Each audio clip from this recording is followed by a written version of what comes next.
you may not remember this. I said, what happened to your mustache? You said, I had to get rid of it. I go, what do you mean? You said, I couldn't stand the smell of shit no more. He said, because I had my nose up so many rear ends to get that ride, I had to get the smell out. I said, I kicked so much ass, I couldn't get the smell out. This is Rip the Fence. Call me Big Daddy. Presented by O'Reilly Auto Parts. Time for Yeah, you damn right I got what time. happened out there? Also brought to you by Hercules Tires.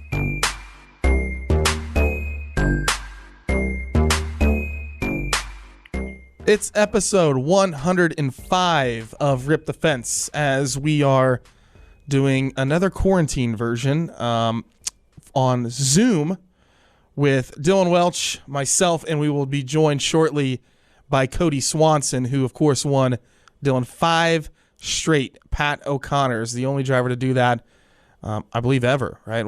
He broke someone's record. Who was that? I'm not sure off the top of my head, but regardless, I mean, it's I would say impressive and surprising, but it's not even surprising, but it is impressive because Kody just continues to amaze. And, you know, you watch those highlights and watch him track down Santos in the lap traffic and just how calculating he is about every move he makes. It really is amazing. I tweeted out that this is going to be our annual yearly show of my complaining of to why Kody Swanson is not in the Indy 500 on Sunday, which is just beyond me. I mean, one of the greatest pavement drivers USAC has ever seen. I guess you could argue he's the greatest Silver Crown driver that USAC has ever seen, at least by the numbers.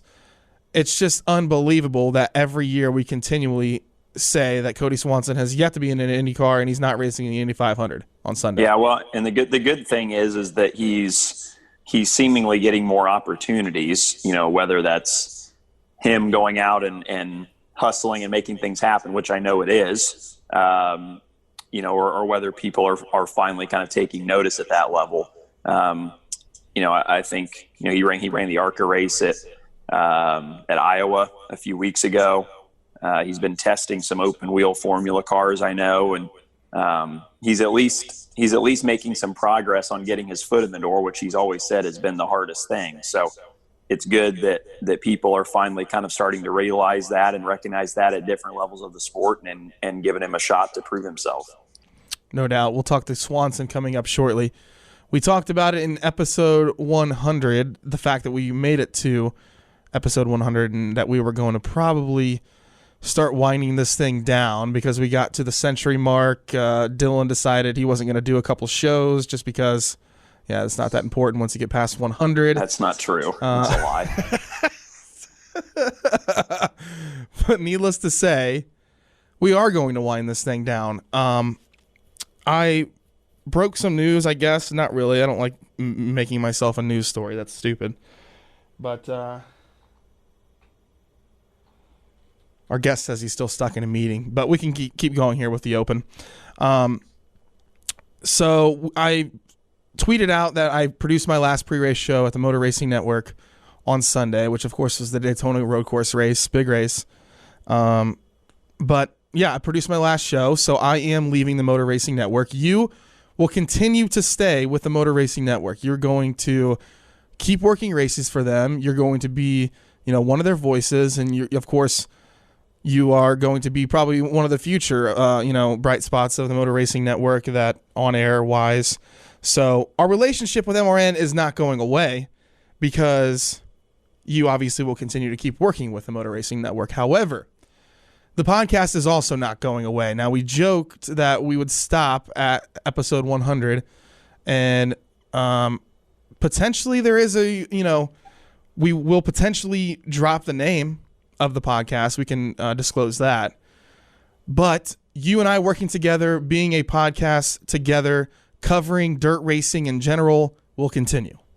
Yeah, right? and we'll have, obviously, once things get put pen to paper, we'll have some news as far as what you can expect from us. But I know I think I can speak on behalf of both of us, Ty, but we're both, really looking forward to the next chapter of this, and I think, the potential to continue to grow it. So, we may take a week or so off here just to get everything done. But we're super excited about the future and definitely not going away. So, stay tuned to the Rip the Fence page and the social channels, and we'll keep you guys all updated kind of on what we're doing and, where you can continue to watch and listen to us.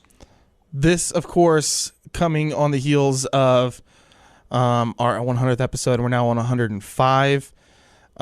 We wanted to continue this thing. Now, do we sunset Rip the Fence, which it seems like that's going to be the way we're going to do it, and break out a new name, which, let me tell you right now, the new name that we are going to have for this podcast is bigger than, and it's bigger than Rip the Fence. It's bigger, right? We can tease that, right? We're not going to tell you where we're going.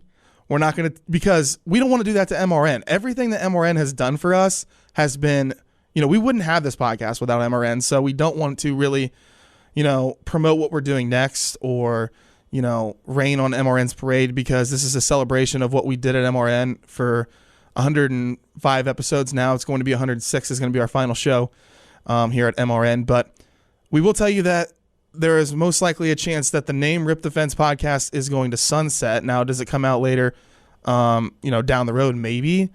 But I can tell you this right now, the brand that the podcast is going to be under and the name of the podcast is bigger, way bigger than anything that Rip the Fence was, the name of Rip the Fence isn't as big as what this is, right?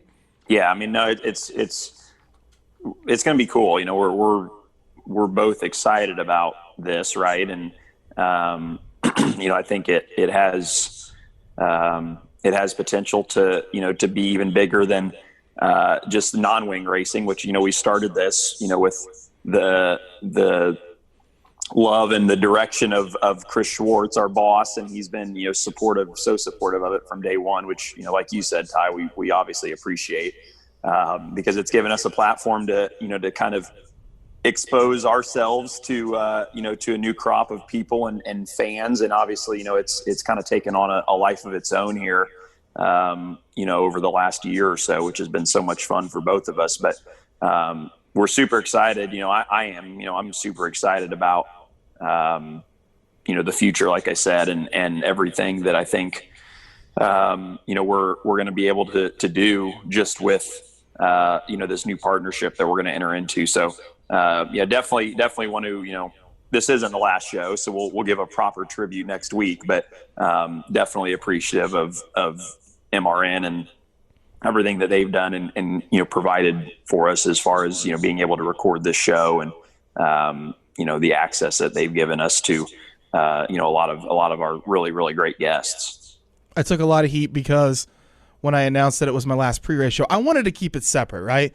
I wanted to keep what I'm going to do in the future separate of the podcast and also separate of what I did for NASCAR for the 7 years that I was here, because I worked on, NASCAR radio for 7 years and had, a say in what content hit the air. And, we covered so many good stories on the NASCAR side of things that I'm going to miss it a lot. And I'm going to miss every single broadcaster I work with because, MRN has the greatest sports broadcasters that there is. And, I've listened to a lot of them.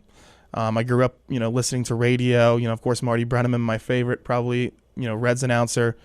But what these guys do here at the network, and of course you do it now too, Dylan, is just incredible. The way they cover races, it's phenomenal. The men and women who wear blue do it better than anyone in the industry, for sure.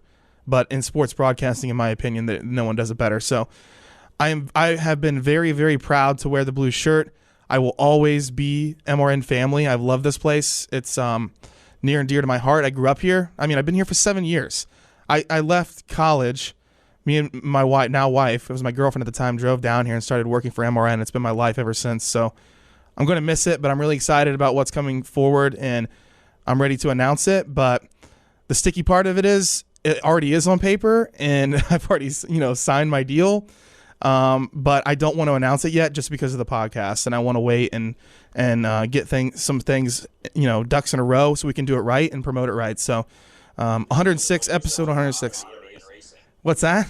I said, how does it feel to be such a hot commodity? You got this big news story. You got to tease it, but you can't break it. I'm not a hot commodity at all. I'm just a fat ass who produces stuff. So that is the case. So let's just change the subject, move it on. Next week we'll have more. We're going to do it bigger. We're going to be in studio. Dylan's going to be in studio. And I don't know who our guest is going to be, to be honest. Well, and hopefully, I think by next week we'll be able to announce our plans. So definitely stay tuned to that. I will say this. Let's just break some news now. Because the entry list, by the time I post this damn video, is going to be out already. Kyle Larson is racing in the Silver Crown Series at the Hoosier 100. Get your late model piss out of here. I mean, not get it out of here, right? It's cool that he's going to go run the late model, whatever, fenders, whatever. He's probably going to beat them too. Kyle Larson's back in the Silver Crown Series, and we didn't really see it coming, but he has a pretty good shot to win the Hoosier 100 this weekend, I think. Well, and I know we joke about it being, him running this late model too, but like how cool is it that, this year, I think at the, when everything came down the pipe and he was out of NASCAR, it was such a dark cloud. And now he's getting to do literally what he loves to do, and probably doing it better now because he has a little more of a foundation. When he was racing all these cars in 2011, 2012, trying to prove himself, he was doing literally just that, trying to prove himself, trying to prove that he belonged to the next level. Well, he's obviously proven that. And now he's back racing dirt cars, and he's doing so well that he can just call, I don't know how this late model deal came together, but like he can go run a late model because people want him to run a late model, and he can do it because he chooses his own schedule and decides what races he's going to run.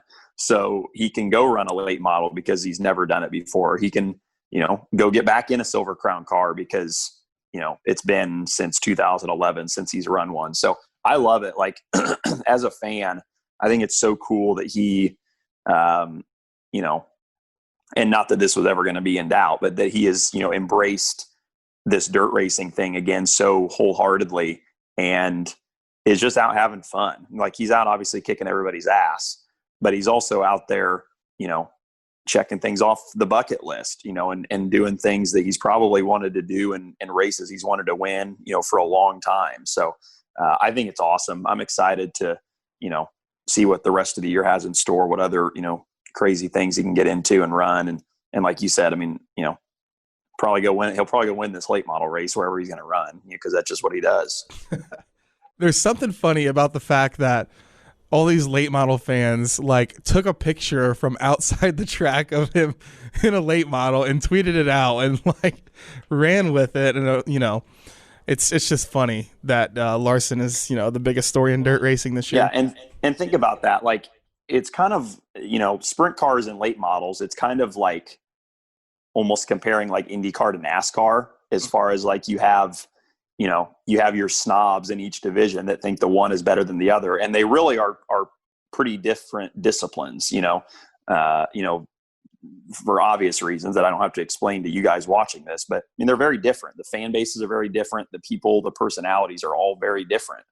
And think about how crazy those late model fans went yesterday when that news broke. Like they're so excited that the best guy in sprint cars right now is going and going to run a late model. So I think it's cool. And it speaks to, the success that he's had this year. And, the fact that, he is that popular and that desirable right now that, people of, the fan bases of the opposite end of the spectrum, so to speak, are like super excited to watch him come into their world and see what he can do.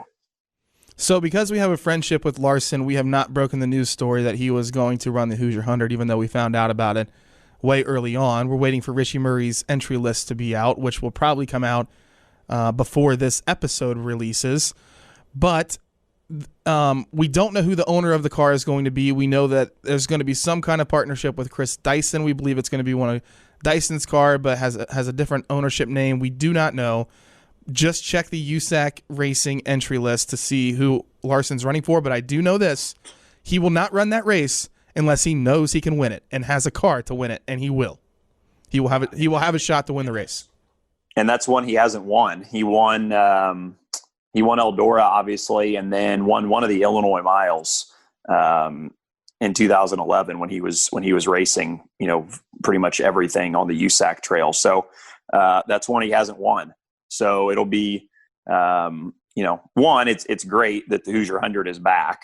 I don't know really if we've even talked about that much, but it's great that it's back, and I'm bummed already that I'm not going to be in Indy for 500 weekend, and I'm even more bummed now that I'm going to miss a Hoosier 100.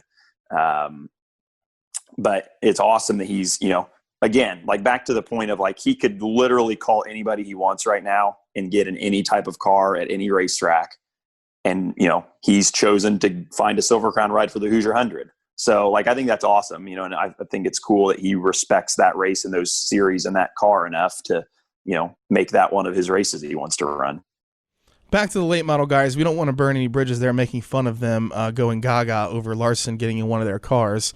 No, and it's not making fun of them. Like, I just think it's cool. Like, and I don't know. I think that sprint car fans have enough respect to where if, like, Bobby Pierce or,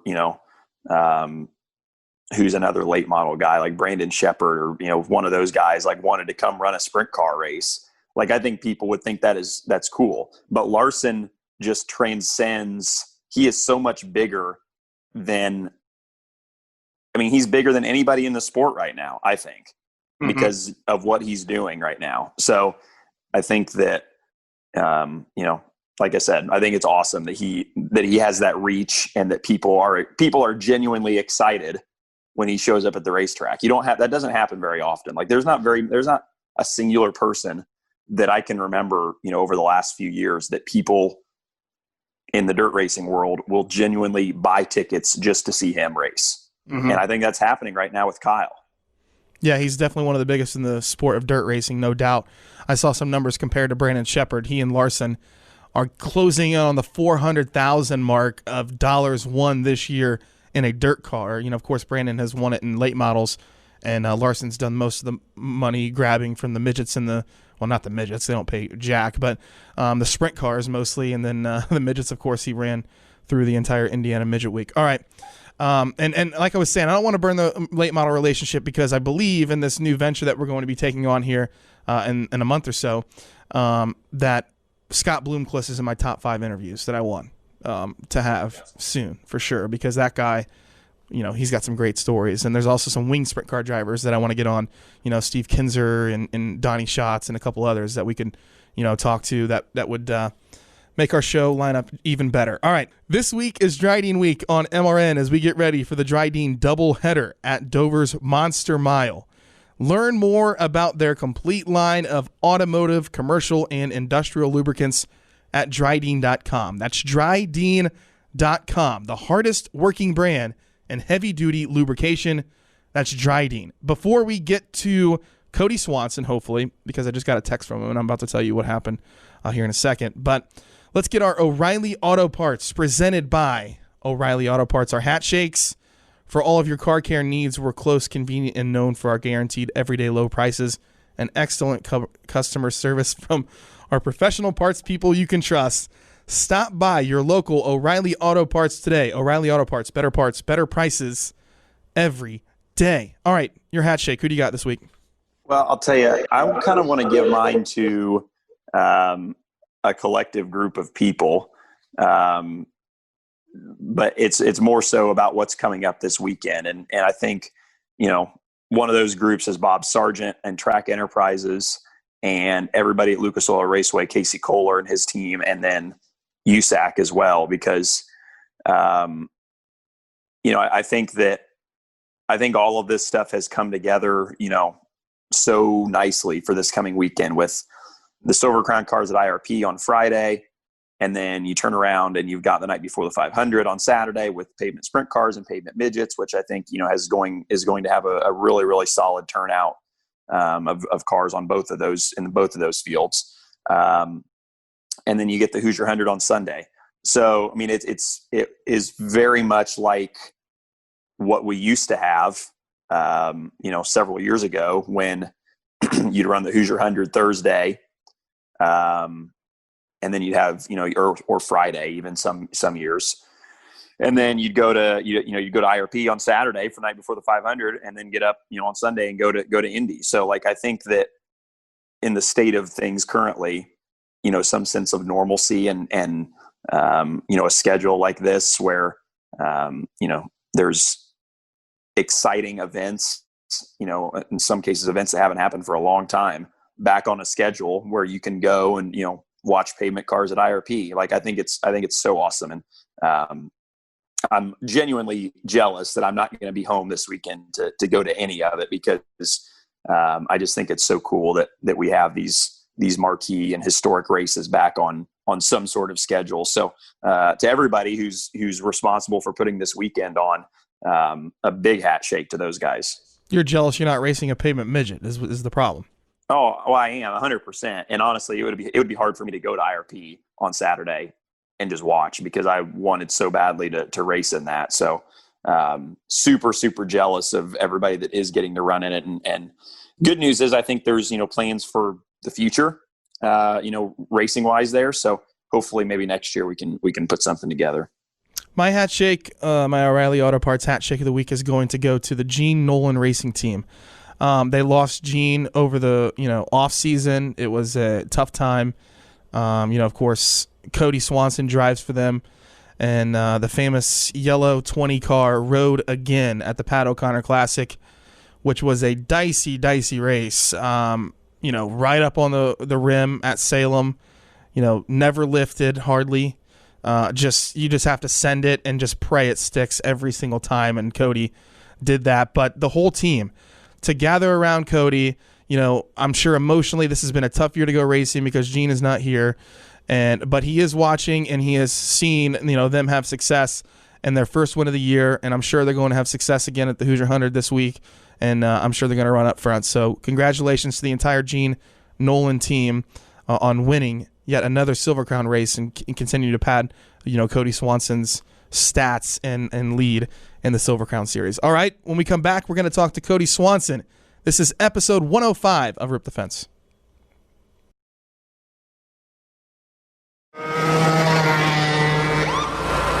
Sir, are you aware you were going 40 miles an hour? This is a residential area. Sure, but I'm on my lawnmower? Wait, am I getting a ticket? No, I've just never seen anyone top 9 miles an hour on one of those bad boys. And mow their entire lawn in 30 seconds? What got into you? Well, it did fuel up at Sunoco this morning. At Sunoco, we know how to fuel peak performance. We've been doing it for American racing for over 50 years. Fuel your best.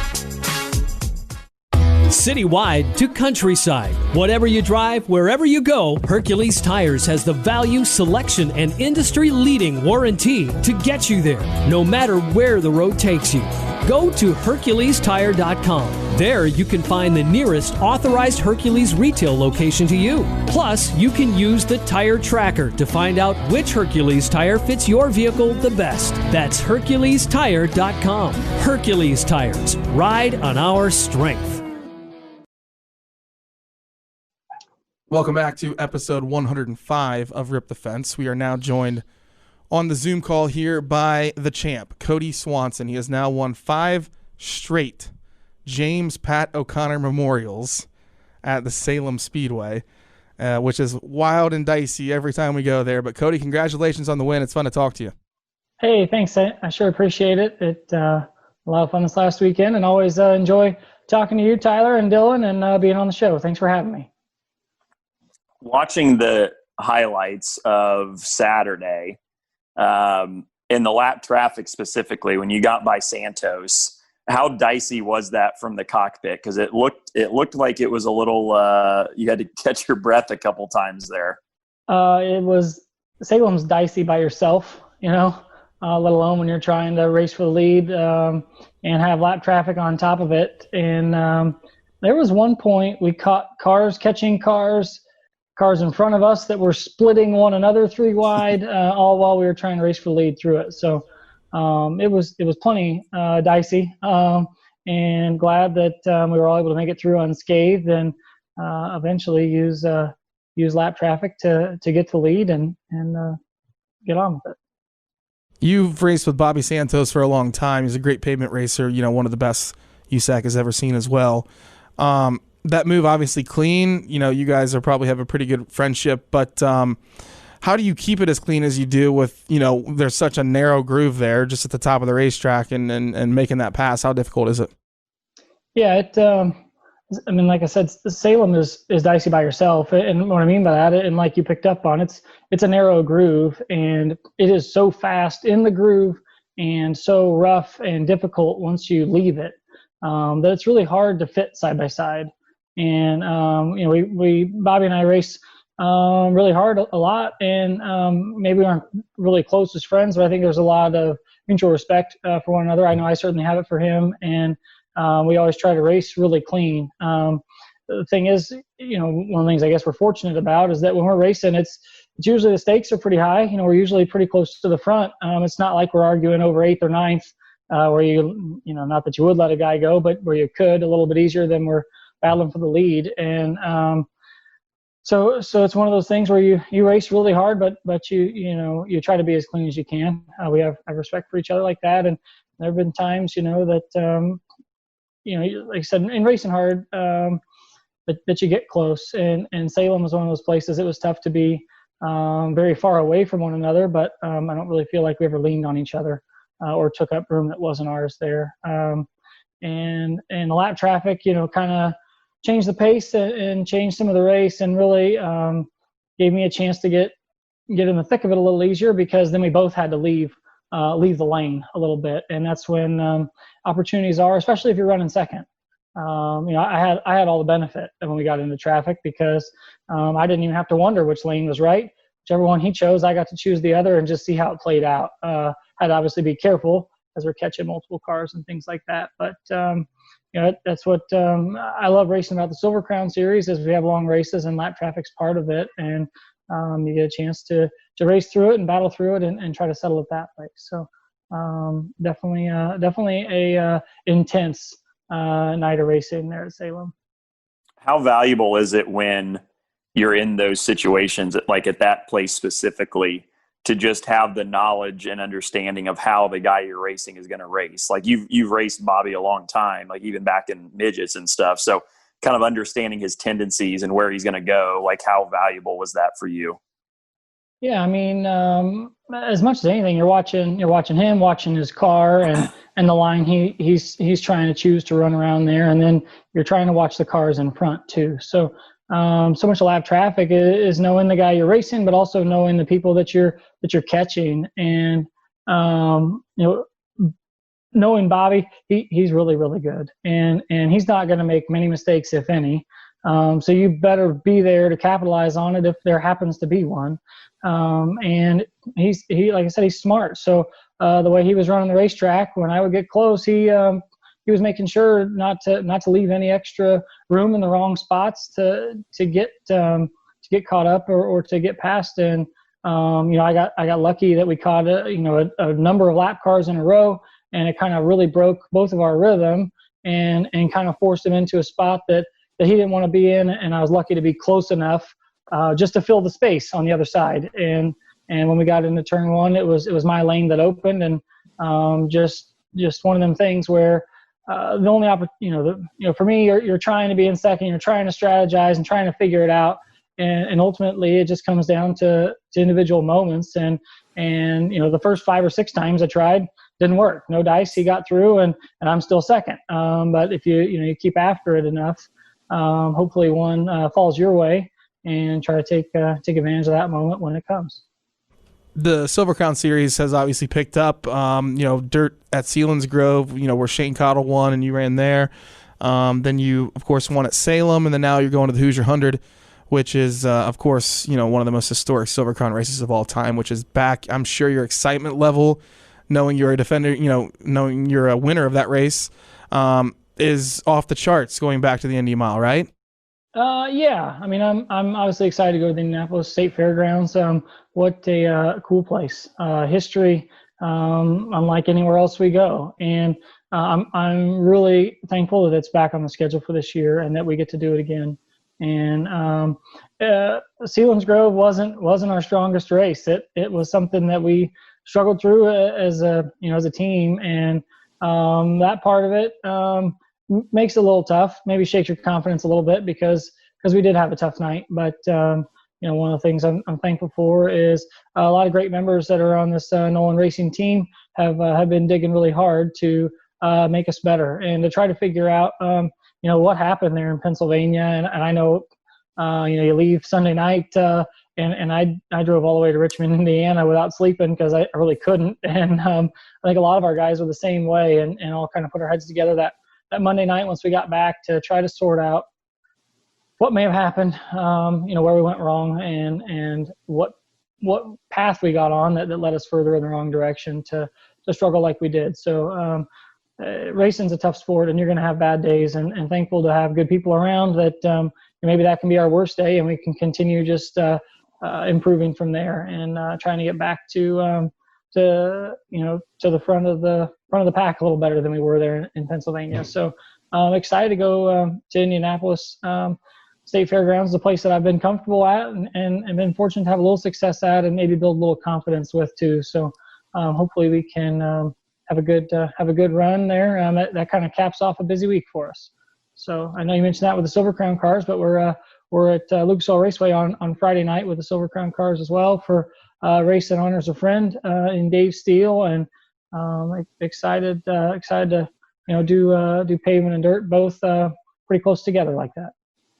Well, and since you brought it up, let's talk about what else you have planned for Friday at Lucas Oil Raceway. What are you working on? Yeah, so something that been working for a while to try new things. I've been super fortunate in the last year to have tried some new things. I know we got to talk to the two of you last fall about running the historic 24-hour Daytona and to try to drive a Ford GT and that opportunity kind of springboarded into new things and one of them is that I met Mike and Butch Meyer with Legacy Autosport. I met them before, but it kind of rekindled an interest there that hey, maybe I could try a Formula car as well, and got a chance earlier, I think in June this year, to test one of their cars, Indy Pro 2000.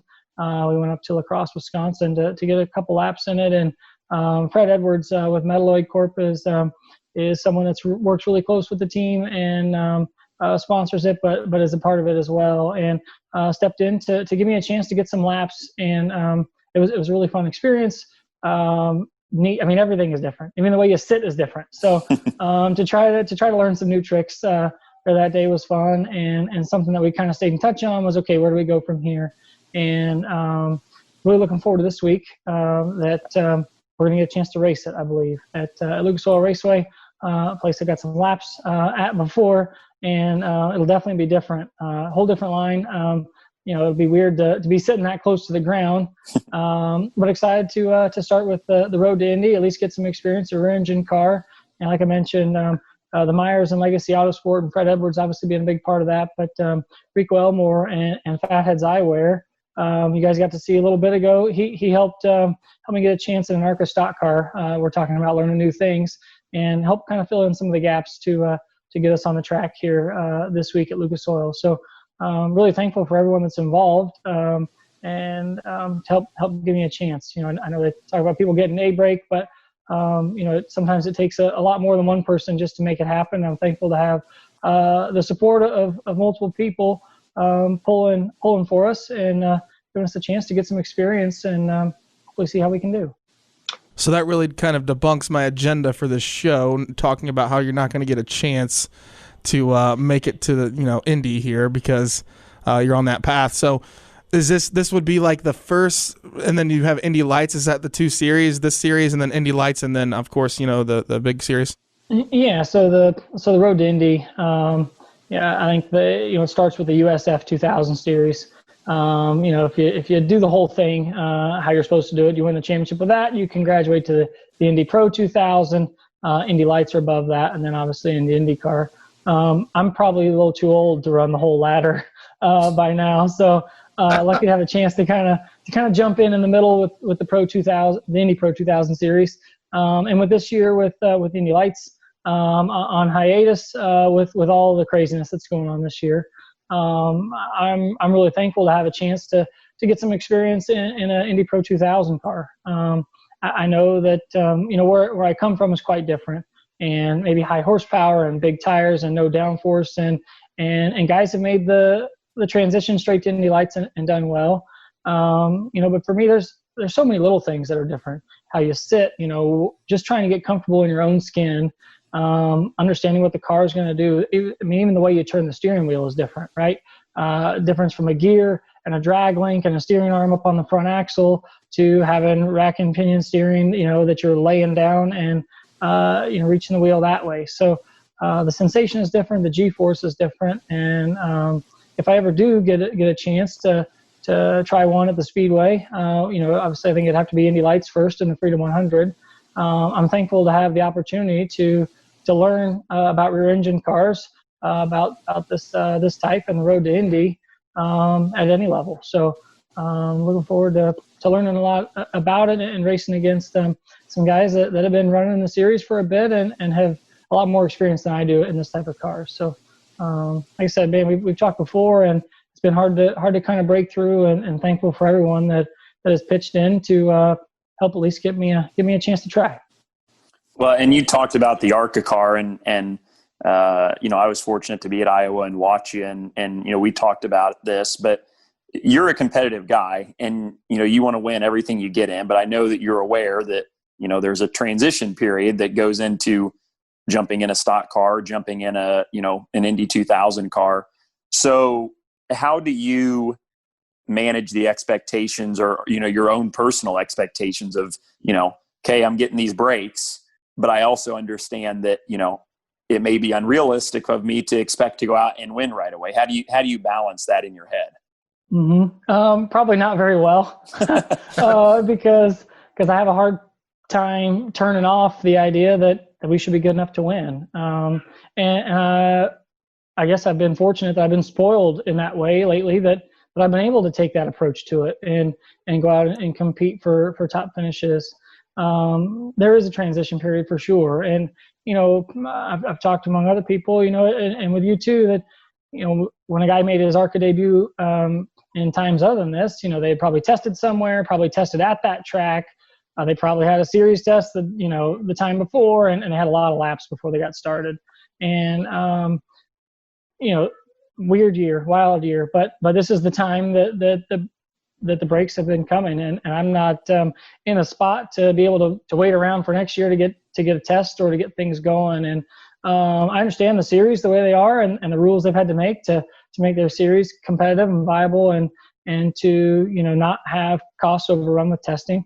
It puts me in a tough spot, but at the same time, like I said, I don't want to miss it. So it would be really cool if I could shoot from the hip and be good enough to compete for the win, and maybe that's the goal you set, because that's what you aim for. But in reality, I'm with you that the chances of that happening are pretty tough. But there's no reason that you can't work towards that and hope that you get there. And there at Iowa, we finished 8th at the end of 150 laps, and 150 lap race, and my grand total ARCA laps is 173, I think. So it's not like I had a whole lot before we started. And there were some things I felt like I transitioned pretty well. We were pretty quick right away, but getting used to just the way the car acts and reacts. What it would do getting down into the corner and make me feel a certain way maybe really wasn't what was happening with the car. And it was hard, because by the time you battle through that and you adjust that learning curve, you get the final 50 laps of the race, and I finally caught up to what's happening and figured out either how to change my driving style or drive around it to get on the right page. And by then, everyone who does it all the time and knows what's up, they've adjusted their cars to be the best they can be. I feel bad the Chad Bryant Racing team did a great job trying to help me feel comfortable right away. But at the same time, I maybe was too comfortable by the end with it. And it's hard to, just different how they generate speed even, and one of the things, as you're working traffic, and I know aero makes a big difference, but even the horsepower difference and the way you can build a run. And, the kind of cars we come from with Silver Crown and sprint cars are high horsepower. And if you can get a run and turn down the hill and be straight and apply power, there's enough to get you alongside the guy. And, there at Iowa, you could have a run and be wide open and still not get there. So it was just tough to try to learn that and then learn, where the important parts of the racetrack are to make that speed and make it up, and a lot to take in all in one day. And, how every race is, right? If something would have been different, we could have been better. And I got a story like that too, right? So where we were maybe running fifth with 40 to go, and I got pinned in on the bottom on a restart, and that just showed some of the weaknesses I still have. Some of the things as I've learned in the fender cars, you sit on the left side, and I have a hard time knowing where my right side is. Not so much against the wall, but seeing it against another car. And I don't want to wreck nobody running where I'm running, trying to learn and be the rookie that makes that mistake. So, where air is so important, and using all of your entry arc and things like that, where if you're going to beat somebody on the bottom when the top is a preferred lane, you better be within 6 inches of them or less. And here, I watched the telecast later and find out I was really 6 feet from them and never knew, and just not using enough of the racetrack. And so that's something I know, I need to learn to be better at and how to get more comfortable with. And was fortunate to get a chance to run Chad Bryan's late model down there in Hickory, North Carolina, and try to learn some of those lessons even at that level. And had a pretty good night with that, and just trying to build on that experience. So if a chance ever comes again, I just want to be better, be as good as I can be. If anything shakes loose. Well, congratulations on the chance you're going to get in the Indy 2000 series. I know you tested with this team. Do you feel that this is a car that could potentially win this race? I think you have to, optimistically. This team is filled with great people, a lot of talented people involved. Butch and Mike Meyer come from the Louis Meyer family, Legacy Autosport, based in that they have had a lot of success at the Indianapolis Motor Speedway, dating back to great-grandfather to Mike himself, winning quite a few Freedom 100s on a number of different teams. So this is something that they've started on their own, kind of in conjunction with Fred Edwards and Metalloy Corporation in the last few years, and they've campaigned a car in the USF 2000 series. So this is going to be my first race in the Pro 2000 series, their first race too. So the only experience they have with this particular car, this chassis, was with me there at La Crosse. So talk about starting from scratch. We're doing it together.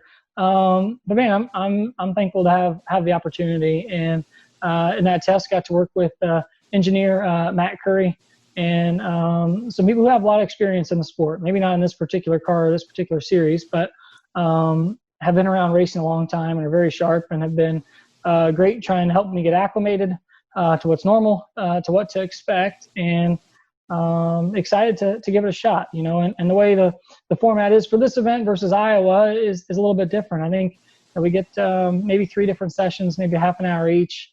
They're on Thursday, qualify Thursday evening, have a afternoon practice on Friday before we run the race. So hopefully get a few more laps than I have, and some of the other new things I've been trying. Like you said, this is something I actually at least did get to test a little bit. So I've sat in the car before, at least got to get a little of that feeling, and hopefully can transition well come race day and give it our best shot. I was going to say, you couldn't be in any 2 cars that are more opposite of each other. You've got these big boats of these Silver Crown cars and then these little nimble Formula cars. That's going to be an adjustment. Yeah, I think the Silver Crown car is going to get down the straightaway, and this Indy Pro 2000 will probably really rip through the corner. I think they're built pretty neat, Formula car wise, and then have a little downforce with it.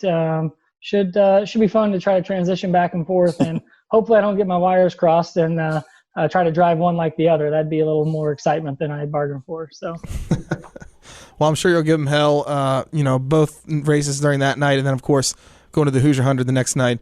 Congratulations on all the opportunities you've been afforded, Kody. You deserve it all. You're the greatest Silver Crown driver that's ever lived, and as far as we're concerned, and we're the greatest we've ever seen race, because we weren't old enough to see the other guys race. So, well, thank you. Yeah, that sure means a lot. It's an exciting week. Love to be going back to Lucas Oil Raceway, and they got a big week too. Like we talked about, this being a wild year, and maybe some neat opportunities coming of it. And some of the things that have been neat is that I've got a chance to try new things that I haven't been able to in the past. And the Hoosier 100 getting to come back, but that's not the only thing. Casey Kohler and Lucas Oil Raceway took advantage of the weird year and an opportunity, and worked closely with Anderson Speedway to work together, and that we're going to get one more chance at the night before the 500, and bringing it back with pavement sprint cars and pavement midgets to run Saturday night. So it should be a busy week. Got a doubleheader Friday with the Indy Pro 2000 Silver Crown. Come right back to race Lucas Oil Raceway on Saturday with pavement sprint cars and pavement midgets, and then we'll cap it off on Sunday afternoon, evening there, Indiana State Fairgrounds. So sounds like a great weekend. About it. Yeah, nervous about it, excited about it, but thankful to be working with some great people and a chance to drive them. Kody, thanks so much for coming on the show. It's great to talk to you as always. Yep. Hey, thanks. Sure appreciate you guys having me on. Thanks, Kody. Yep. See you, man. Bye.